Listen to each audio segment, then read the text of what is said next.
ناشتے کے دوران ہی زیمل کی پرجوش کی آواز اسرا کی اسماؤتھو سے ٹکرائی تھی، جس پر اسے نوالا اپنے حلق میں پھنسا ہوا معلوم ہوا۔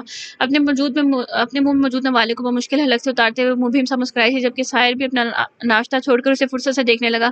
مظاہر ہر انداز محسوس کن تھا، جبکہ اس کی نگاہیں سراسر تنزیہ تھیں۔ بریسلٹ دیا تھا انہوں نے، میں وہ پہننا بھول گئی، اسرا نے اندازے سے کہا، کیونکہ وہ ایک لمبا سا سرخ رنگ کا کیس تھا جس میں یقیناً بریسلٹ ہی ہوگا۔ ساحر نے افسوس سے سر نفی میں ہلایا اور دوبارہ اپنے ناشتے کی جانب متوجہ ہوا۔ اس کا جواب غلط تھا۔ اوہ ہو، کیا بات ہے! عاشق انداز چھیڑنے والا تھا، جس پر اسرا پھیکا سا مسکرائی تھی۔ رومیسا بیگم نے خاموشی نگاہ اس کے مسکراتے چہرے پر ڈالی تھی، جس کے چہرے پر گلابی پن سا بکھرا ہوا تھا۔ اچھا یہ بتاؤ کہ بریسلٹ گولڈ کا ہے یا ڈائمنڈ کا؟ زیمل نے مجسس انداز میں پوچھا، جس پر اسرا کو ناشتہ کرنا مشکل ہو گیا۔ اس کے اس تفتیشی انداز پر اس نے وہ صحیح معنوں میں ساحر کی بہن لگی۔ یہ تو اسے نہیں پتا تھا۔ اس نے ایک چور نگاہ ساحر پر ڈالی، جو کہ سراسر بے پرواہ سے بنا بیٹھا تھا۔ شاید گولڈ کا، اسرا نے پرسوچ سے انداز میں سوچتے ہوئے کہا، جبکہ وہ نہیں جانتی تھی کہ اس منحوس منہ دکھائی کے تحفے کے بارے میں اس سے اتنے سوال ہوں گے۔ زیمل نے اس کے بعد مسکراتے ہوئے اس بات میں سر ہلایا تھا، یہ تم نے کوئی جویلری کیوں نہیں پہنی؟ رومیسا بیگم کی اچانک ہی توجہ اس کے خالی ہاتھوں، گلے اور کان کی طرف مبذول ہوئی۔ اچانک سب کی اسرا کی جانب متوجہ ہوئے، اور اس زندگی میں پہلی بار اس طرح سب کے خود کی جانب متوجہ ہونے پر ایک پل کو گڑبڑائی تھی۔ جویلری کے نام پر اس نے کچھ بھی نہیں پہنا ہوا تھا۔ رومیسا بیگم کے پوچھنے پر اسرا کو اس بات کا احساس ہوا۔ اسے کچھ سمجھ نہ آیا کہ وہ کیا جواب دے، جبکہ ساحر کی بے اتنائی عروج پر تھی۔ وہ اس طرح اپنے ناشتے میں مگن تھا جیسے آخری بار کھا رہا ہو۔ وہ مجھے یاد نہیں رہا۔ اسرا کی آواز دھیمی سی تھی۔ اس نے سب پر ایک نظر ڈال کر معصومیت سے کہا، اسے بالکل بھی جویلری پہننے کی عادت نہیں تھی، اور یہی وجہ تھی کہ اس کا دھیان اس طرف گیا بھی نہیں۔ ویسے ماضی میں تمہارے کارنامے دیکھنے کے بعد لگتا نہیں ہے کہ تم اتنی بھلکڑ ہوگی۔ اس کے جواب پر رومیسا بیگم نے بے یقینی سے اس کی معصوم سی شکل دیکھ کر سنجیدگی سے کہا۔ اسرا ان کے لہجے میں چھپے طنز کو محسوس کرتی اپنی نگاہیں جھکا گئی۔ مما! زیمل نے احتجاجی انداز میں اپنی ماں کو پکارا تھا۔ اسے رومیسا بیگم کا یوں اسرا کو جھٹلانا اچھا نہیں لگا تھا۔ عاشر بھی ایک خفگی بھری نگاہ ماں پر ڈال کر رہ گیا، جس پر رومیسا بیگم نے سیدھے سے ان دونوں کو اگنور کیا تھا۔ ٹھیک ہے، تم لوگوں کا ولیمہ آج نہیں ہے، مگر اس کا مطلب یہ تو نہیں کہ تم یوں ہی پہلے کی طرح دھلے دھلائے چہرے کے ساتھ پھرو۔ تمہیں لاکھوں کی جویلری الماری میں سنبھال کے رکھنے کے لیے نہیں دی، بلکہ پہننے کے لیے دی ہے، تو تم آئندہ مجھے ایسے نظر نہ ہو۔ خاندانی لوگوں کا یہ شیوا نہیں ہوتا، میرے گھر میں 100 لوگوں کا آنا جانا لگا رہتا ہے، اس لیے اپنی یادداشت کو قائم رکھو اور اس بات کو آئندہ کے لیے یاد رکھنا۔ رومیسا بیگم کا انداز سنجیدہ تھا، جبکہ ان کے لفظوں کا ترش بن جانے کیوں اسرا کی آنکھیں بھگو گیا۔ انہوں نے پہلے ہی دن اسے جھاڑ کر رکھ دیا۔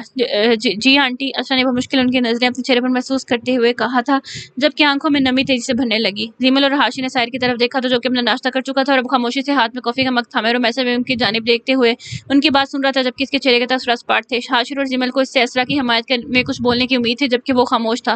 وہ دونوں مایوسی سے اسرا پر ایک ترہم بھری نگاہ ڈال کر اپنی نگاہیں جھکاتے اپنے ناشتہ کرنے لگے۔ دوسری جانب اسرا سے ناشتہ کرنا مشکل ہو گیا تھا، جانے کیوں اس کا دل تیزی سے بھر آیا اور اسے یہاں بیٹھنا مشکل لگا۔ اسے رومیسا بیگم کا یہ روکھا پھیکا سا انداز قطعی ہضم نہیں ہو رہا تھا۔ شاید وہ اتنی بری ہو گئی تھی جو قسمت میں کسی بھی روپ میں ماں کا پیار باقی بچا ہی نہیں تھا۔ وہ اپنا ناشتہ یوں ہی ادھورا چھوڑتی اپنی جگہ سے اٹھ کر جانے لگی، جب ساحر نے اس کا ہاتھ تھام کر اسے واپس چیئر پر بٹھایا تھا۔ ماں صاحب نے کچھ غلط نہیں کہا، تم یوں یہاں سے اٹھ کر جا رہی ہو، اپنی جگہ پر بیٹھو اور اپنا ناشتہ مکمل کرو۔ ساحر کا انداز سنجیدہ تھا۔ اسرا نے اپنی بادامی نم آنکھیں اٹھا کر اس کی جانب دیکھا، جبکہ وہ اس کے خود کو دیکھنے پر نگاہیں پھیر گیا۔ اسرا اپنا لم بھینچتی اپنا ناشتہ مکمل کرنے لگی، جبکہ اس نے اسے آگے سے کوئی جواب نہیں دیا تھا، کیونکہ سب کی نگاہیں دونوں پر ٹکی تھیں۔ رومیسا بیگم ساحر کی اپنی طرفداری کرنے پر دل سے مسکرائی تھیں۔ وہ کیسے اپنے بیٹے سے اس لڑکی کی وجہ سے بدگمان ہو سکتی تھی؟ آخر کو وہ ان کی پہلی اولاد تھا اور ان کا سب سے فرمانبردار بیٹا تھا۔ زیمل نے ایک افسوس بھری نگاہ ساحر پر ڈالی تھی۔ رومیسا بیگم کا موڈ لمحوں میں ٹھیک ہوا تھا اور وہ ساحر سے کل آئے مہمانوں کی بابت پوچھ رہی تھی، جس کا جواب وہ سنجیدگی سے دیتا ہوا انہیں مطمئن کر رہا تھا، جبکہ اسرا خاموشی سے سر جھکائے بیٹھی بے دلی سے کانٹے سے آملیٹ کے ٹکڑے کری تھی۔ اس کا دل ہر چیز سے چاٹ ہو گیا تھا۔ کیا اس نے یہ کانٹریکٹ سائن کرنے میں کوئی غلطی تو نہیں کر دی جس کی سزا اس کی منتظر تھی؟ کیا اس نے اس آفر کو قبول کر کے ٹھیک کیا تھا؟ اپنی پریشانی میں مزید اضافہ کر لیا تھا؟ کیا یہ سب اتنا آسان تھا جتنا اسے سمجھا تھا، یا وہ اس بار کوئی بہت بڑا غلط فیصلہ کر بیٹھی تھی؟ اسے سمجھ نہ آیا۔ آج کی ایپیسوڈ یہیں پر ختم ہوتی ہے۔ جو نیکسٹ ایپیسوڈ ہے وہ بہت جلد اپلوڈ کر دی جائے گی۔ تب تک کے لیے آپ سب لوگ چینل کو سبسکرائب کریں۔ بہت سارے لوگ نا چینل کو سبسکرائب کیے بغیر ویڈیوز دیکھتے ہیں، تو اگر آپ لوگ چینل کو سبسکرائب کریں گے تو خوشی ہوگی، تو اچھا لگے گا، تو اس لیے آپ لوگ چینل کو سبسکرائب کر دیں۔ تب تک کے لیے اپنا خیال رکھیے گا ڈھیر سارا۔ اللہ حافظ۔